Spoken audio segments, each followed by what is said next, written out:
Welcome back to Random Gleanings. He's Chris. I'm Jesse. Chris, we're at the end of October, and we've got just over half of our companies have reported in the S&P 500. Where are we at? Halloween, yeah. you going as a if you got like a vest, like you go as an Orvis ad, or what do you go as? I'm going as a hippie, man. That's what everyone thinks. That's right. Yeah. No, I'm scared of inflation this Halloween. That's just a good thing to be scared of. Write a shirt the yield that says curve. inflation. That's right. We'll Right. talk about that. Start with earnings. We are in the middle of third quarter earnings season, and so far, I mean, they've been okay. I put a lot of colors on this chart. Sorry about that. Consumer discretion's been a little better. We called that out last time. About half of those companies have reported. Industrials, materials, stocks, still no bueno. Communication services, not so good. Banks are making money. Banks should be tonning it. They should be right now with this rate difference between what they can charge and what they're paying. Because I don't see the yield going up on my daggum money market. That's for sure. But of course, we'll talk about this in a second. But 90-day treasuries are yielding over 4 now. So I mean, heck, we can find other places for money besides the bank. That's for sure. For sure. But they're making money for all the money that's in it and all the money they've loaned against it. Energy's doing well. Surprisingly, healthcare's been pretty good too. So, decent earnings season so far.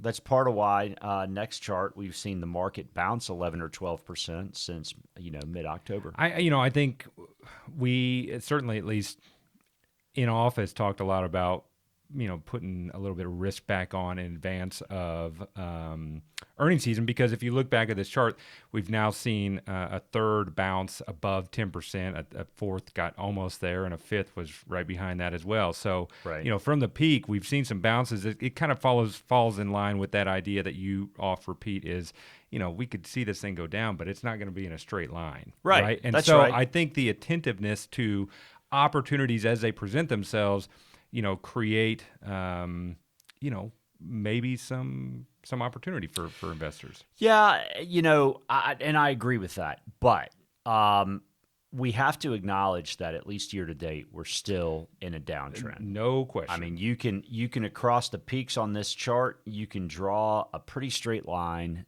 going to the downside, and that stinks. Don't want to be negative Nelly, but I mean, that's reality. I agree with that. My point here is at the bottom of these things, right, at the troughs, when people get just beside themselves with fear, maybe not the best opportunity to liquidate your entire life savings. Good point. Right. Good point.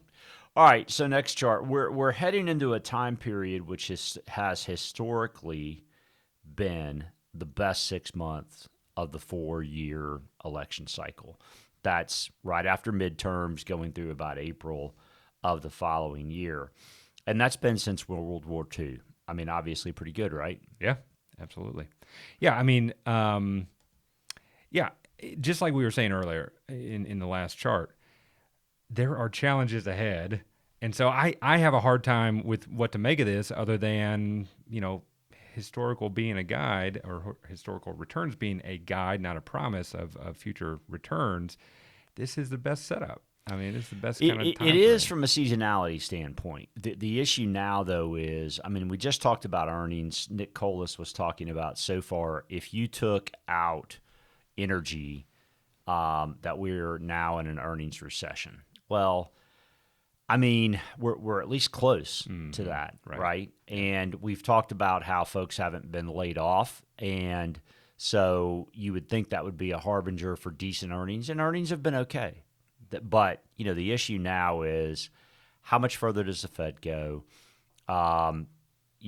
We've talked about the Fed. The Fed's expected to raise interest rates by 0.75 of a point in November 2nd. Yeah, this Wednesday. week, right? Mm-hmm. Okay. So that's probably going to happen, 0.75 of a point. All right. So then the 10-year, the thought was, okay, does the Fed now run into the 10-year, or does the 10-year unhinge and start up? And that's the big question. So the 10-year kept bumping up on 4, and people were buying it, institutions, et cetera. And then all of a sudden it unhinged and ran to almost 435, 4.35. And now it's back again right on, call it 4. That is, so the question's still out there, right? How far does the Fed bring the overnight rate? Right. Right. Or does the 10-year continue to unhinge and go to 5? Right. I mean, right. And that is concerning. Sure. Right. Sure. I mean, if that happens, what's on this chart about 6-month rolling performance on a 4-year cycle back to 1945, one would think probably ain't going to happen this time. time. Probably would not happen this go around. In fact, next chart, here's a note from our friend, the Fed Whisperer at the Wall Street Journal. I mean, every time there's an announcement about interest rate increases, his batting average is like 1,000. Right. He's out in front of it. He's got somebody talking in his ear, it seems. Hence the Fed Whisperer. Right. So, he's saying for the Fed, a more resilient private sector means that when it comes to rate rises, the peak or terminal policy rate may be higher than expected. That's just not good. That's not encouraging, right? No, it's absolutely not encouraging. In fact, next chart, for a good long while, the 10-year bond and the 2-year bond have been inverted, meaning the 2-year yield is higher. And the 90-day has been below the 10-year yield. Well, now we're finally there, where last week the 90-day treasury, the 3-month treasury's yield, which is 4.11 as of this taping, is higher than the 10-year treasury yield, which is 4.05. So we're now inverted on the 3-month and 10-year bond. Right. I think we were trying to find when we referenced that earlier in the year. I know we did because they call that the, recession countdown clock. Right.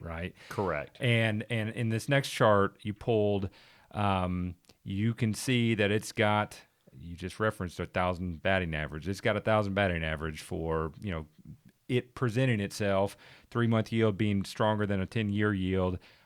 It presents itself in front of a recession. At least going back to the 1960s. Right. So, how long does it take? Who knows? You can see on this chart, sometimes it's a little bit in advance. Sometimes it's almost right on top of it. Right. And this one may be a little bit in advance, but it's inverted. That's right. And that's what we need to know. Yeah. So this next chart is a little bit busy, but basically it deals with what happens when that countdown clock starts, which it's now started. Okay. Basically, while the Fed's still raising interest rates, historically it's tended to be a flat stock market. Okay. But when the Fed pauses, it tends to be flat to negative. Mildly negative, right? But at least still negative. And in terms of, the Fed pausing, you could expect bonds to roll over somewhat. There's a point at which, so I think you referenced the point that Colas made about correlation between stocks and bonds. Yeah, he had called to attention that at least for this cycle, we've been in a very correlated market in regards to stocks going down and bonds going down. He said the likelihood of that continuing is basically zero, right? Now, he can't say exactly when that's going to happen, but it will separate itself, and that would be in line with the historical norm, but that has not been the case this year. So at some point that will happen. Right. So, what this chart's effectively saying is, look, stocks, just because the Fed pauses, that doesn't mean stocks are going to be good necessarily. And, rates on the short and long end could continue to the higher side, at least until the Fed pauses. That's the big question. When they pause, you're probably going to see rates roll over a bit. But to this point, there's been no pause in sight. Not to this point. You've got one green area. Care to comment on commodities? Commodities, when the Fed's still raising interest rates, are good, but when they pause, they're pretty flat. Right. So, I don't know how much you can necessarily take away from that. I do think it's interesting, though. But again,